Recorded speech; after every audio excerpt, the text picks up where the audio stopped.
Alors, est-ce que les défunts existent? Je n'ai pas à vous dire ce qui existe ou non.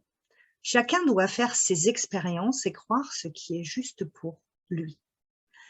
Moi, quand j'étais petite, je voyais un espèce de, allez, je vais dire pantin. Je ne sais pas exactement qui il était, ce qu'il était, mais je le voyais tous les soirs en haut de l'armoire. Et mes parents me disaient: «Mais non, mais ça n'existe pas, il n'y a rien, regarde!» Ils allumaient la lumière, ils fouillaient partout et il n'y avait rien. Et moi, je me disais: «Mais OK, mais dès qu'ils éteignent la lumière, il est toujours là». Et il me terrifiait. Mais finalement, il avait l'air plutôt gentil, il avait un grand sourire, mais ce qui me terrifiait surtout, c'est que, personne ne me croyait et qu'il n'y a que moi qui pouvais voir ça. Bon, un jour, j'ai vu, une personne de ma famille au pied de mon lit. J'étais assez petite, heu, jeune ado, je dirais, ou ado peut-être. Et en fait, je n'ai même pas eu peur parce que dans ma famille, on parlait de ça facilement. On parlait de fantômes pour rire souvent à table, mais ça m'a permis d'être, plus rassurée par rapport à ça. Et une personne très sage me disait souvent: «N'aie pas peur des morts, aie peur des vivants». Il vaut mieux avoir, ne éviter d'avoir peur. Les défunts ne peuvent rien vous faire. Donc comment ça se passe pour un contact avec les défunts? Donc le médium, demande à être connecté, on va dire, au monde spirituel et il va se mettre dans un état particulier de conscience, le même état qu'on utilise en hypnose, en sophrologie, juste avant votre sommeil, un état de transe.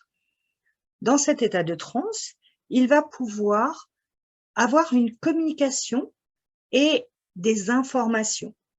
Donc, en fonction de ces canaux de perception, la personne qui se présente va lui dire, il va savoir si c'est un homme ou une femme, s'il est grand, petit. Moi, l'information que je reçois souvent en premier, c'est comment ils sont morts. Heu, on va et donc quand la personne en face dit: «OK, je peux voir qui c'est», une fois que la personne est identifiée, le message ou les messages peuvent commencer. Tant qu'on n'a pas identifié avec certitude, on va continuer à donner des preuves. Je sais pas, moi, je vois un chapeau ou c'est une personne avec une canne. Oh, il avait une moustache. Ah, c'était quelqu'un d'un peu ronchon ou quelqu'un de timide, ou il avait du mal à parler. Ah oui, OK. Oui, et donc quand la personne nous donne, des oui, oui, par rapport à ce qu'on va lui donner comme information et qu'elle a clairement identifié, quel pourrait être le défunt qui est en communication, le défunt va pouvoir, donner un message à la personne. Ce sont toujours des messages bienveillants, ce sont toujours,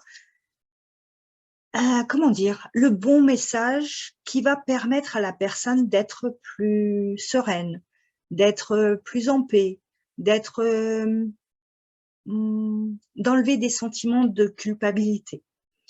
Je sais qu'une fois, un des défunts que j'aime beaucoup m'a, déchargée de culpabilité, en fonction des serments, familiaux que j'avais faits avant son décès.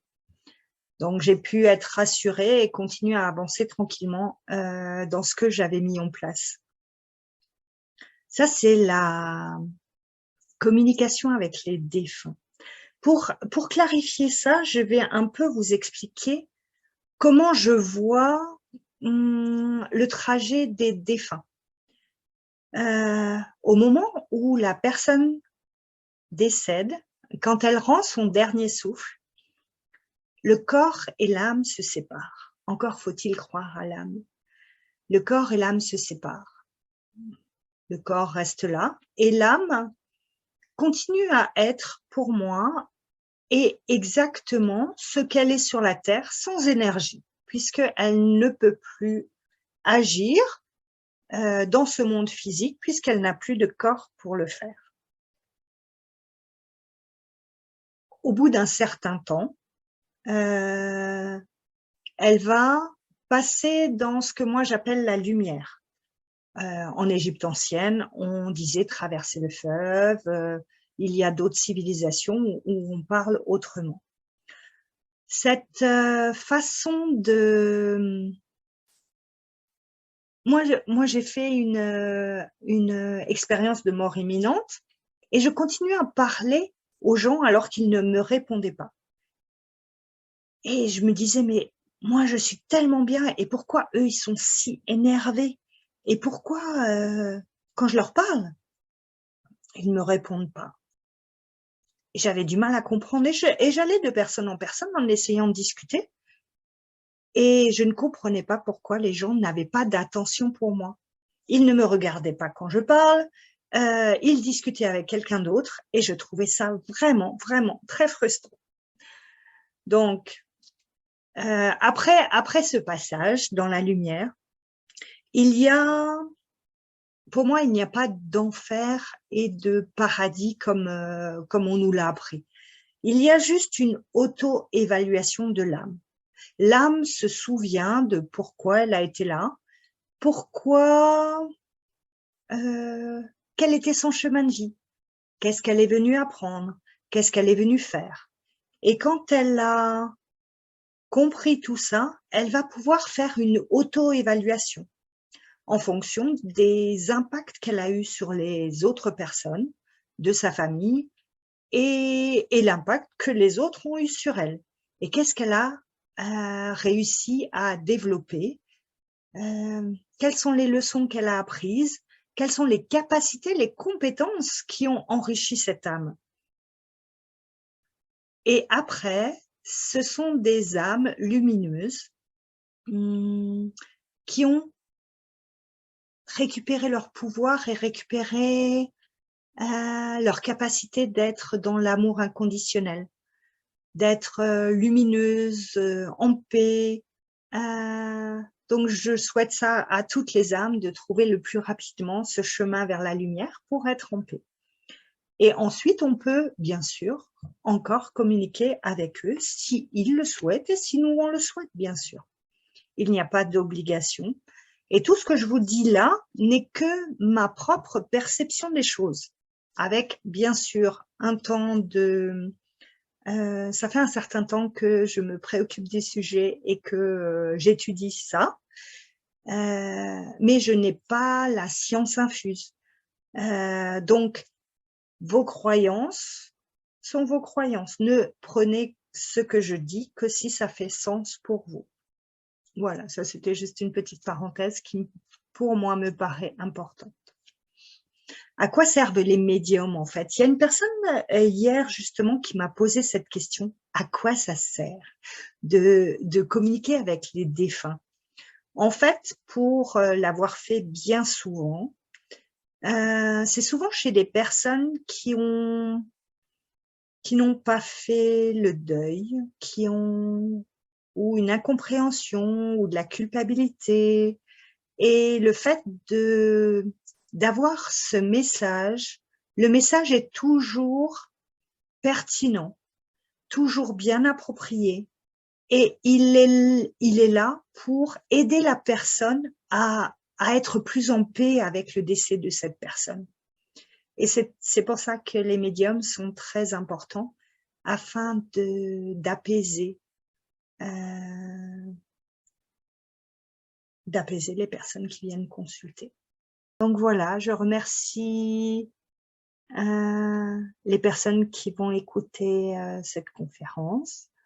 Je remercie le monde spirituel qui m'aide dans mon travail quotidiennement, qui me guide, me montre le chemin. Pendant très longtemps, j'ai fermé mes oreilles et j'étais quelqu'un, peut-être encore d'ailleurs, avec un fort caractère et qui sait où elle va, qui sait diriger, et qui veut aller à l'endroit où elle veut et qui veut le faire de sa façon. J'ai appris à mes dépens que des fois, on nous donne des bonnes informations et que c'est important de les suivre.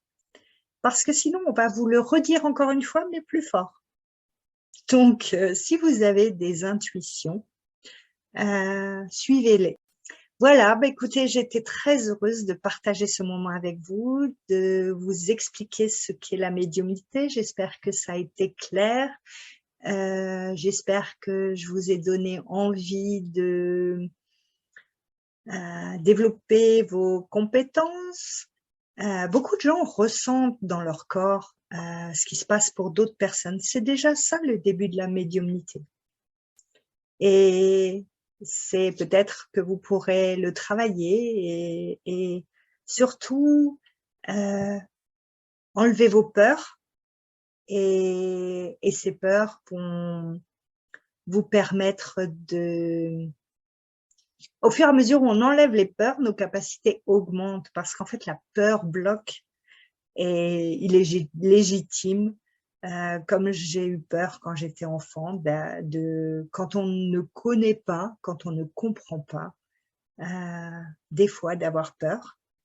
Mais en fait, la peur n'évite pas le danger. Donc, ayez moins peur et vous serez plus confiant et vous serez plus conscient. Voilà. Namasté. Merci. À bientôt peut-être.